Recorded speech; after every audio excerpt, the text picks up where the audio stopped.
escándalo Cripto Libra. Un grupo de diputados nacionales de Encuentro Federal presentó un proyecto de resolución para pedir la interpelación de la secretaria general de la Presidencia, Karina Milei, del jefe de gabinete, Guillermo Francos, del ministro de Justicia, Mariano Cunio Libarona, y del vocero presidencial. Argentina no da respiro. En la iniciativa, que lleva las firmas de varios legisladores, entre ellos el diputado nacional Esteban Paulón, socialista, se exige que los principales funcionarios del gobierno asistan al Congreso para contestar sobre las consecuencias económicas e institucionales y legales derivadas de la implicación del presidente Javier Milei en el lanzamiento de una criptomoneda que concluyó con una presunta estafa de escala mundial para miles de inversores.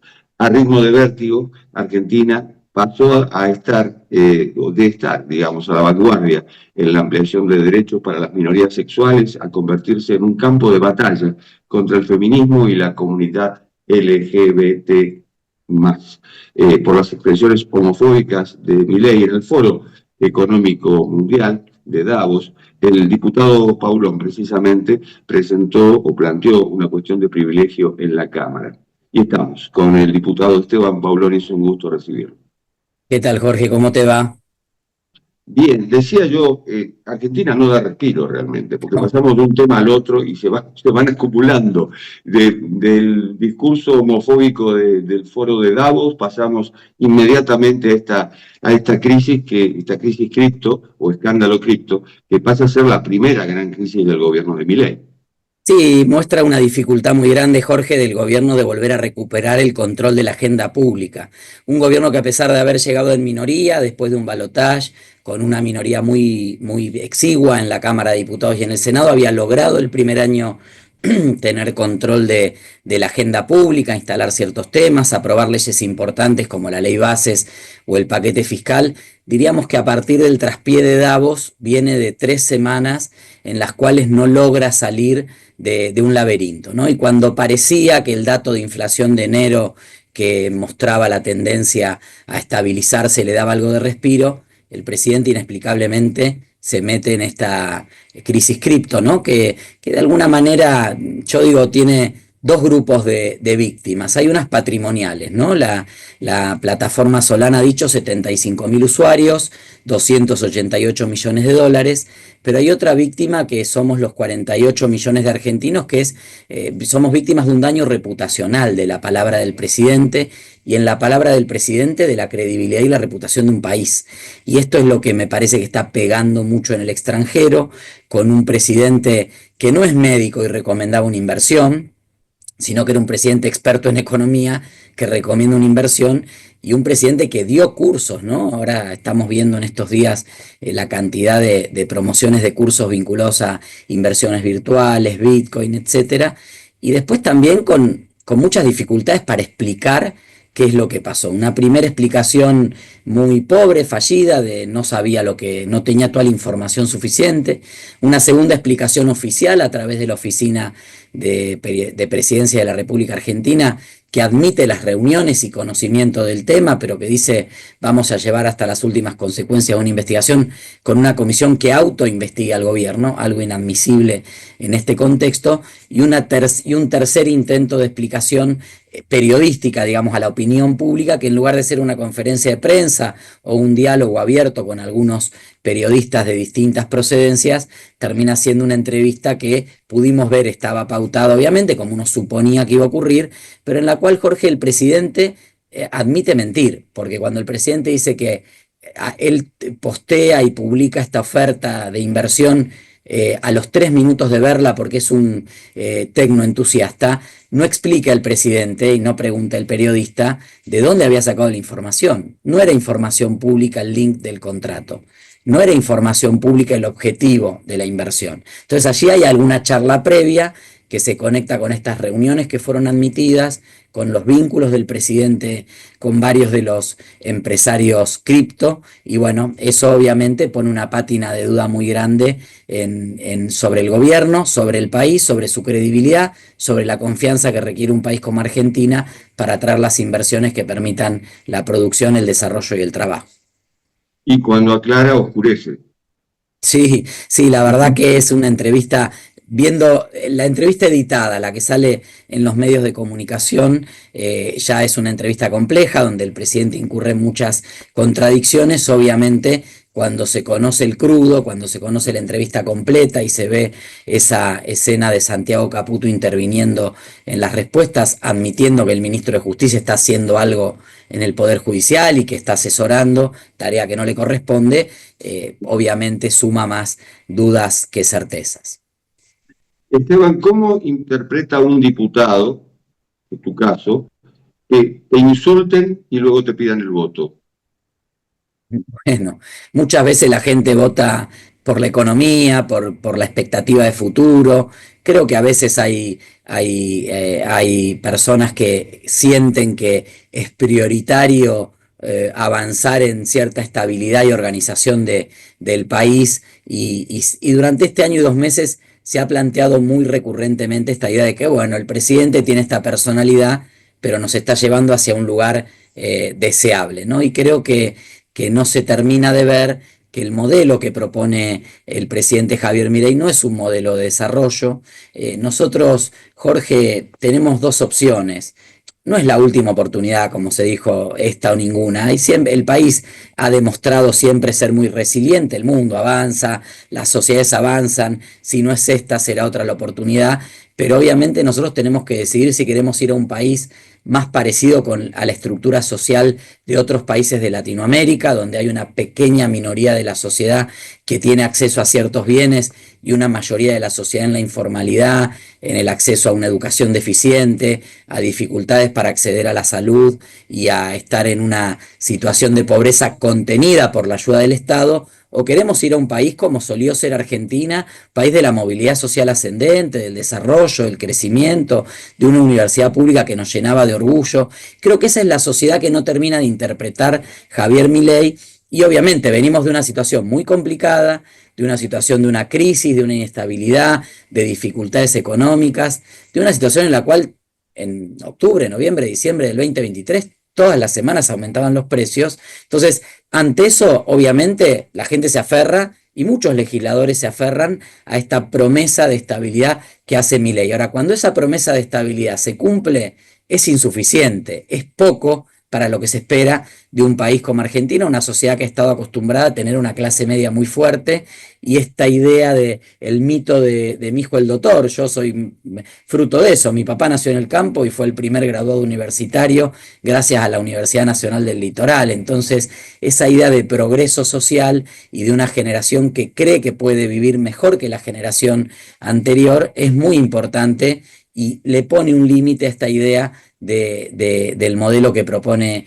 Javier Milei. Y creo que en esa incomprensión de la sociedad que gobierna, Milei cae también en del discurso de Davos, ¿no? La dificultad para ver que Argentina es una sociedad que puede estar insatisfecha económicamente, pero que en términos de valores democráticos, desde la salida de la dictadura en el 83, que en el caso argentino es la primera vez que la justicia civil juzga a los responsables militares de los delitos de lesa humanidad y construye una cultura de derechos humanos que fue ampliando ese horizonte a lo largo de más de 40 años, el presidente cree que no la termina de entender esa, ¿no? Y no la termina de ver en sus propios términos, y cree que hay un resabio nostálgico mayoritario de volver a un pasado. Bueno, al pasado que queremos volver es al pasado de la movilidad social ascendente, no al pasado donde no había derechos, donde no había libertades, donde las mujeres no tenían los mismos derechos que los varones, donde las parejas del mismo sexo no podíamos casarnos, donde las personas del colectivo trans, travesti trans, estaban condenadas a morir a los 40 años y a estar en una esquina ejerciendo el trabajo sexual sin consentimiento, pero por necesidad económica. Claro, pero ese discurso también lleva a la violencia. Hoy es normal ver a dos hombres, dos mujeres de la mano en la calle, y ya ha habido denuncias de agresiones, justamente. Es decir, estamos volviendo atrás. Y en cierto modo el discurso es ver a la Argentina con nostalgia, que este es el único caso en América Latina, es el único país que puede decir que mi pasado fue mejor. Es decir, que no mirar para adelante, sino mirar para atrás.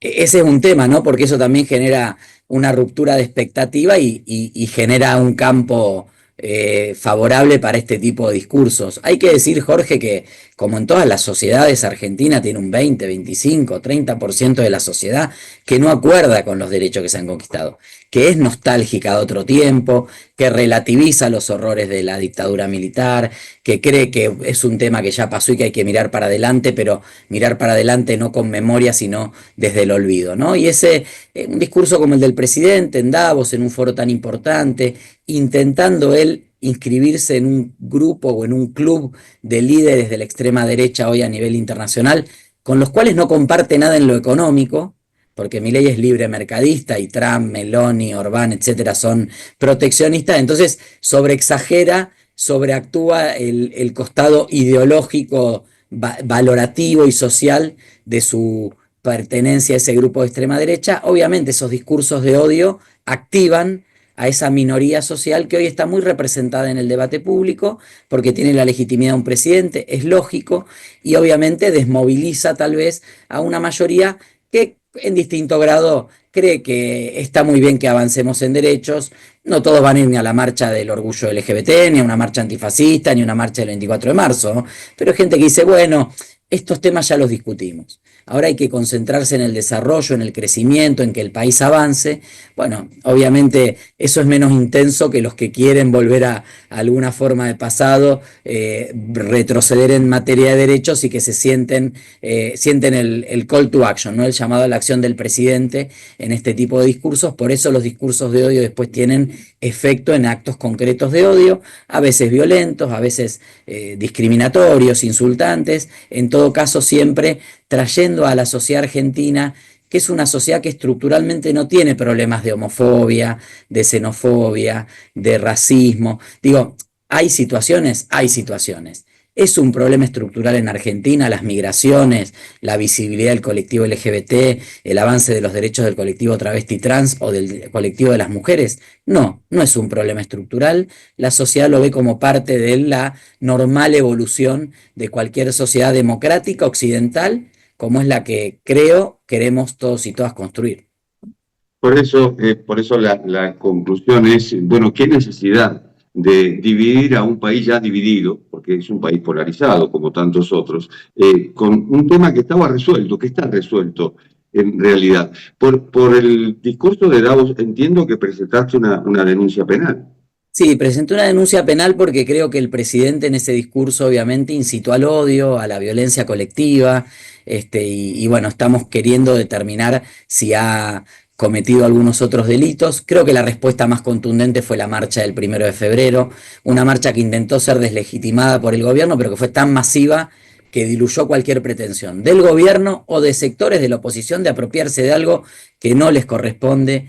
Es la sociedad democrática, mucha gente que votó a Milei estuvo en la marcha, que entiende la estabilidad económica, que entiende el rumbo de la inflación a la baja, pero que cree que no se puede construir una sociedad con desarrollo desde el odio, desde la violencia, agitando y dividiendo, como bien vos decías, trayendo debates que en Argentina no son relevantes, no han sido un problema, no generan una dificultad, y temas que la sociedad democrática argentina ha decidido colectivamente que son temas sobre los cuales ya hemos avanzado.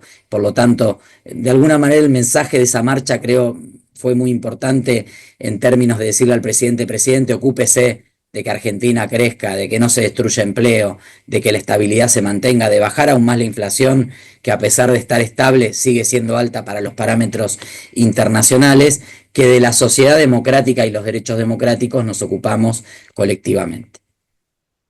¿Cómo ves el final o el desenlace del escándalo cripto? Porque por un lado, los diputados, ustedes, los diputados, van a interpelar a altos funcionarios del gobierno. Por el otro lado, se forma una comisión ad hoc, en principio, en el Senado, justamente para investigar el caso. Y a su vez, la jueza Servini tiene la causa en su juzgado. Es decir, al juntarse, no va a haber una comisión bilateral, por lo que entiendo, las interpelaciones, la comisión ad hoc del Senado y la justicia, la responsabilidad judicial, digamos, de este caso, ¿qué desenlace ves que puede tener? Yo creo que tenemos que tratar de buscar la forma más inteligente de que se haga una investigación lo más rápido posible, independientemente de lo que haga la justicia, porque sabemos, Jorge, que la justicia en Argentina tiene sus tiempos, en cualquier país tiene sus tiempos, pero la de otros países es más rápida.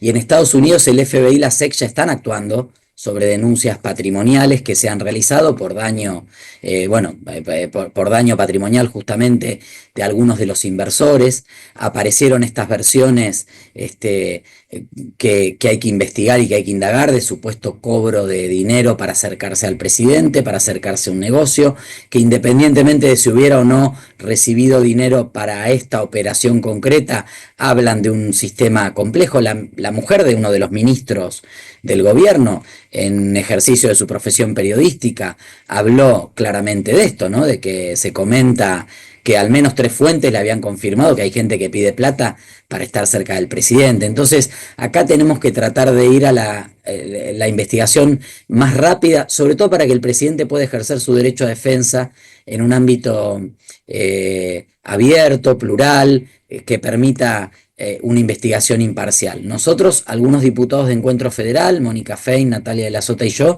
planteamos también incluso la posibilidad del juicio político, no como objetivo de destitución, sino como una comisión que existe, que tiene este mandato constitucional, que ya tiene los miembros nombrados, que es el espacio institucionalmente correcto para avanzar en este sentido, que hoy mismo el gobierno tiene mayoría de miembros en esa comisión, por lo tanto, digo, hasta está casi descartada una acción de acusación para la destitución del presidente, pero que sí brinda un marco institucional plural, con representación de todos los bloques, e imparcial para que el presidente y la Comisión Nacional de Valores, la Unidad de Investigaciones Financieras y algunos otros funcionarios también puedan concurrir al Congreso a dar explicaciones. Pero lo que sea más rápido, más directo, más concreto y clarifique cuanto antes este tema, nos parece que es lo más pertinente. A veces crear comisiones especiales lleva tiempo.